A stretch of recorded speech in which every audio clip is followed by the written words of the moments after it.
We all know that high school can be a wild ride with lots of drama and excitement, but sometimes things can take a seriously creepy turn. From unexplainable noises and ghost sightings to strange encounters with uninvited guests, high school can be a breeding ground for terror. Make sure you stick around until the end. These high school horror stories are truly disturbing.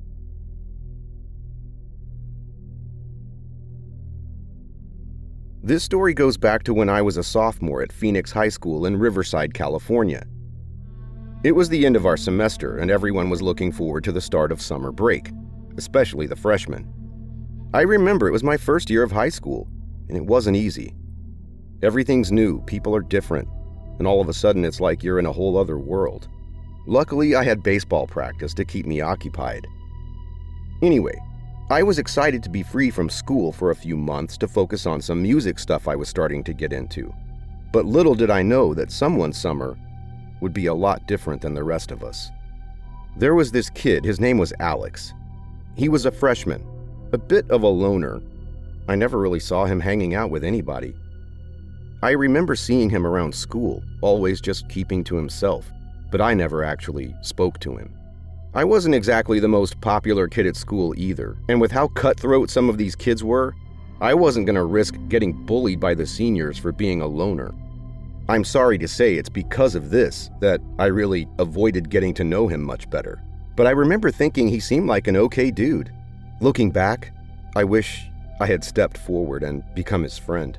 When school ended, everyone went home for the summer. Everybody got to enjoy their time with their friends and family. They got to play games and go to parties. Except for Alex. For some insane reason that I still can't comprehend, he somehow got locked inside the school, and no one knew he was there. He was stuck in there all summer, with no food, no water, and no way to get out. I should probably explain. That year, our school had to shut down completely. No summer classes, nothing. The whole building was going to be renovated, so there was a tarp over most of the building, with no way out from the inside. From what I heard from some of my friends, Alex stayed behind in the library after school to read some manga or something. He was his only friend, and he was all alone in that school for more than 2 months. When fall came around, the teachers came back to school to prepare for the next year. They had a lot of setting up to do since the building was now newly renovated, and stuff was all over the place. That's when the gym teacher found Alex's body tucked away in a closet in the men's locker room. He'd been there for a long time, and no one had even known he was there. One of my friends told me that he had raided the fridges for something to eat, but there was nothing there. Everything had been cleared out for the renovation beforehand. This was before kids had cell phones, by the way, so he had no way of calling anybody for help.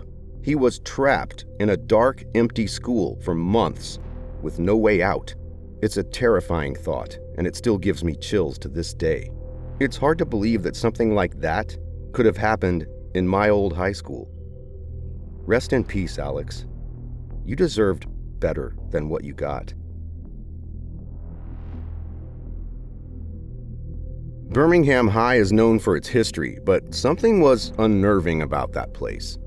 Apparently, during World War II, it had been a hospital, a place where people came to heal their wounds, but also a place where so much death and suffering had taken place.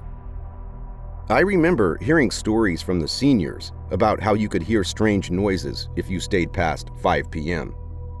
Cries of babies and moans of pain from the ghosts of the past. I always thought they were just trying to scare us, but a little part of me had some doubt. I wasn't exactly a believer in the supernatural, so I didn't really ever take the ghost stories seriously. But there was something off about this place, and it was rubbing off on me. It was maybe my 3rd day of school in 2008. I was a sophomore at the time. One day I was alone in the classroom after school. I had a lot of homework left over from summer break and had about 2 days left to turn it in, so I stayed at school to get it done. If I had gone home, there was no way I was going to stop myself from playing video games. It was quiet at school, except for the sound of my pencil scratching against my notebook. About 10 minutes passed. and that's when I heard it. A faint cry came from down the hall. At first, I thought it was just my imagination or maybe one of the kids pulling a prank, since it was a pretty common joke around our school. But then I heard it again, louder this time. My heart was racing. I got up from my desk and walked slowly down the hallway. I peeked around every corner to see if someone was going to jump out, but it really did feel like I was alone. The closer I got to the sound, the more intense it became. Finally, I found myself standing in front of an old, unused nurse's office. The door was slightly open, and the sound was coming from inside. I'll admit, my curiosity got the best of me, so I pushed the door open. The room was empty, but I could still hear the crying. It was getting louder, and I realized that it wasn't just one baby crying. It was multiple. It was like a chorus of crying, echoing through this empty room. I was frozen in fear, not knowing what to do. It was like I had returned to the past, and I was trapped in the middle of it. The crying sounds were so deafening, I thought my ears would start bleeding. I covered my ears and curled up into the fetal position on the floor, but eventually, after 15 or 20 seconds, the crying just stopped, and I was left there, alone and scared. I ran out the front gate of the school, and when I passed the security guard on the way, I caught his face, and he was looking at me strangely, almost as if he knew what I had just gone through. I ran home, and I was never the same after that. To this day, hearing a baby scream or cry triggers some sort of PTSD in me. It's like I really can't seem to get over it. Seriously, it's like it's in my head. I just can't forget it.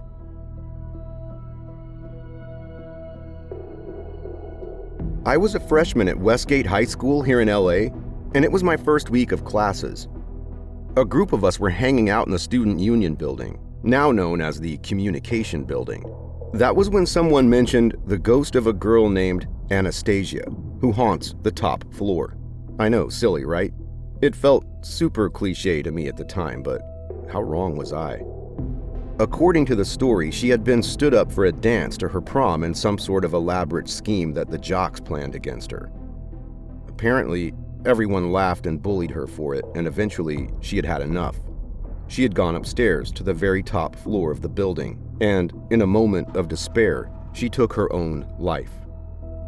After the incident, all of the kids that laughed and picked on her started dropping like flies. Anyway, they say that to this day, you can hear her walking around upstairs, and that she'll open the window on the west side of the building if you try to close it. I obviously didn't think too much of it at the time, and I felt like it was a welcome to high school kind of horror story. But a few weeks later, I found myself walking up to the top floor of the building. It was late at night, and I was studying for an exam. I know it's going to sound strange, but I like pacing around when I study. It helps me focus in a weird way.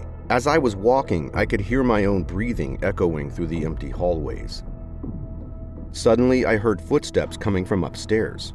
At first, I thought it was just my imagination, but the sound grew louder and more distinct. Then, finally, I saw her.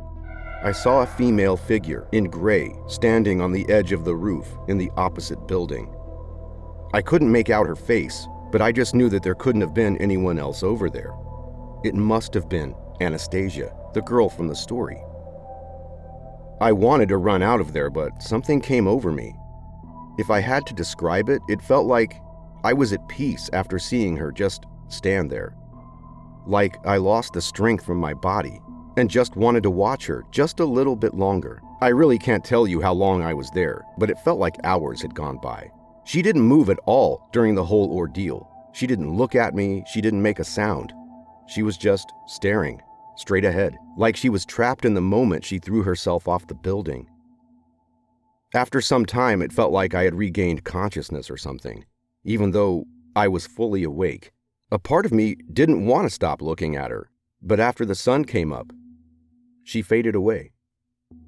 After she disappeared, that's when the fear set in. I couldn't believe what I had just seen, and what's more, I couldn't believe I had spent 4 or 5 hours just staring at her. From that day on, I always avoided going up to the top floor of that building. But even when I wasn't there, I couldn't stop thinking I needed to see her again.